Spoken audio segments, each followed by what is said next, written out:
ఇది అడ్వాన్స్గా చెప్పడం, శాస్త్రాన్ని ఏ సమయంలో ఏ విధంగా ఎవరికి ఎలా చెప్పాలో ఆ విధంగా చెప్పడం కోసమే సైంటిఫిక్ వాస్తు. ఇప్పుడు మీరు ఎంచుకున్న సైంటిఫిక్ వాస్తు అనేది ఇదేనా? అంటే వాస్తు పేరుతోటి కొన్ని కోట్ల రూపాయల వ్యాపారం జరుగుతుంది, దానికి 100 రెట్ల నష్టం జరుగుతుంది.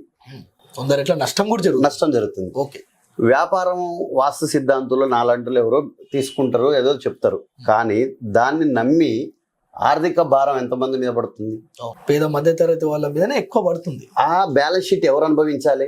మనం ఇట్లా కూర్చొని మాట్లాడినప్పుడు 100 మాటలు మాట్లాడినా ₹1 తయారు చేయలేం. ఏదో మనం మీడియా ద్వారా మన న్యూస్ నలుగురు చెప్పాలని ఆరాటంతో చేస్తున్నాం, కానీ డబ్బుల్ని తయారు చేయలేదు. అటువంటిది మనం వెళ్ళి చెప్పడం తర్వాత బాత్రూమ్ కూలగొట్టడము, బెడ్రూమ్ కూలగొట్టడము, ఇంకో కొత్త కన్స్ట్రక్షన్ మొదలు పెట్టేయడము, ఆ విధంగా చేయడం వల్ల చాలా మంది నష్టపోతున్నారు.